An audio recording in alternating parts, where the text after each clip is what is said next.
नमस्कार। आज की इस डीप डाइव में हम एक बहुत ही दिलचस्प टॉपिक को ब्रेक डाउन करने वाले हैं, द 2026 क्रिएटर रियलिटी चेक। क्या 2026 में कोई नया डिजिटल चैनल शुरू करना बस एक छूट गया मौका है, या फिर ये नए लोगों के लिए एक सोने की खदान साबित हो सकता है? चलिए बिना किसी देरी के सीधे मुद्दे पे आते हैं और देखते हैं कि सोर्स टेक्स्ट आखिर इस बारे में क्या कहता है। तो चलिए शुरू करते हैं। सोर्स टेक्स्ट की शुरुआत ही एक सीधे और काफी नाटकीय सवाल से होती है। क्या 2026 में भी यूट्यूब स्टार्ट करना वर्थ इट है या गेम ओवर हो चुका है? देखिए, ये कोट सीधे उस सबसे बड़े डर पे चोट करता है जो हर नए क्रिएटर के मन में होता है, मार्केट सैचुरेशन। अक्सर हमें यही लगता है कि अब तो बहुत भीड़ हो गई है, अब आने का क्या फायदा। अब सवाल ये उठता है कि क्या वाकई गेम ओवर हो चुका है, या फिर जैसा कि सोर्स क्लेम कर रहा है, ये 2020 के मुकाबले 10 गुना बड़ा मौका है। मजे की बात यह है कि सोर्स टेक्स्ट इस सैचुरेशन वाले मिथक को पूरी तरह से खारिज करता है। उनका दावा है कि अगर आज शुरुआत की जाए तो सफलता के अवसर 10 गुना ज्यादा हैं। ये सोचने पर मजबूर करता है कि आखिर 2026 में ऐसा क्या बदल गया है जो इसे इतना बड़ा मौका बनाता है। तो यहाँ सबसे अहम बात यह है कि ये पूरा खेल अटेंशन इकोनॉमी का है।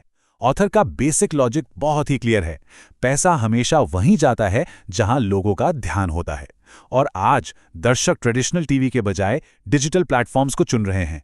सच कहें तो आजकल लोग टीवी का रिमोट बाद में ढूंढते हैं और पहले फोन पर वीडियोस खोल लेते हैं। ये एक सिंपल सी सच्चाई है, जहां अटेंशन है वहीं इकोनॉमी है। इस इवोल्यूशन की तस्वीर एकदम साफ है। पहले क्या होता था? सिर्फ लंबे वीडियो का ही फॉर्मेट चलता था। पर आज और आने वाले कल का इकोसिस्टम बिल्कुल अलग है। इसमें शॉर्ट्स, लॉन्ग और लाइव स्ट्रीमिंग तीनों का एक मिक्स है। लेखक ये समझाते हैं कि प्लेटफॉर्म पर भीड़ नहीं बढ़ी है, बल्कि वो इवॉल्व हुआ है। जो पहले एक सिंगल रास्ता था, वो अब कई फॉर्मेट्स में बदल चुका है, और यही विकास नए दरवाजे खोल रहा है। और इसी इवोल्यूशन से निकल कर आता है ये नंबर 3x, यानी 3 गुना। ऑथर की कैलकुलेशन के हिसाब से ये मल्टी फॉर्मेट अप्रोच असल में ग्रोथ के 3 गुना अवसर देता है। इसका सीधा सा मतलब है कि अब एक ही कंटेंट को 3 अलग अलग तरीकों से इस्तेमाल और मोनेटाइज किया जा सकता है।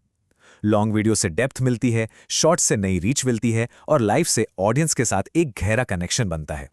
और ये पॉइंट इस बात को बहुत खूबसूरती से इलस्ट्रेट करता है कि आज के समय में मॉडर्न मोनेटाइजेशन असल में कैसा दिखता है।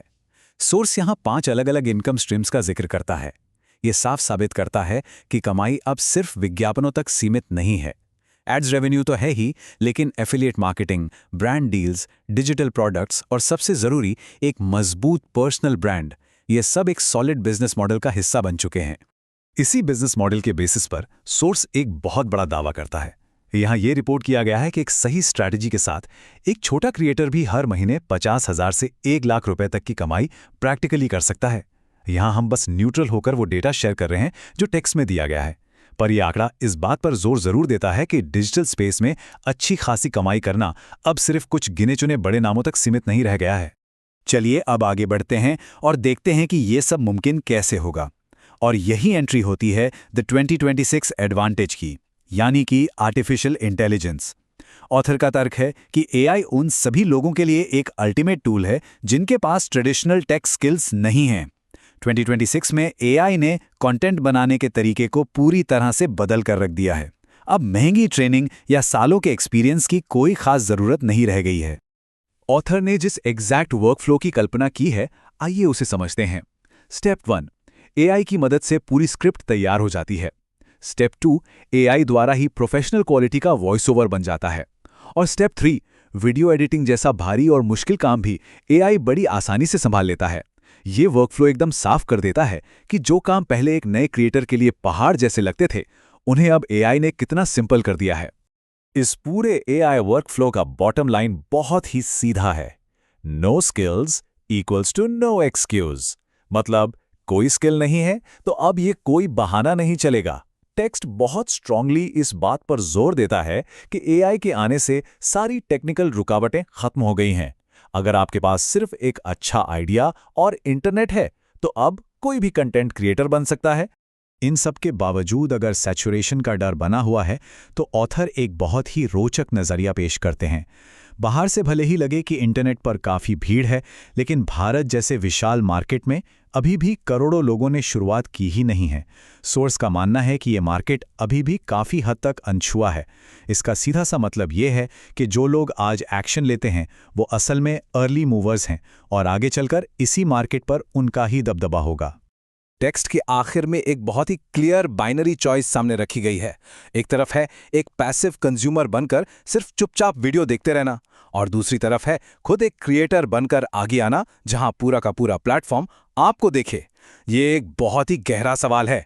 क्या हमेशा स्क्रीन के इस तरफ बैठकर सिर्फ कंटेंट कंज्यूम करना है, या फिर दूसरी तरफ जाकर खुद की एक अलग पहचान बनानी है? अब इस आखिरी पॉइंट की जो बात वाकई सबसे दिलचस्प है वो है ऑथर का ये फाइनल कॉल टू एक्शन।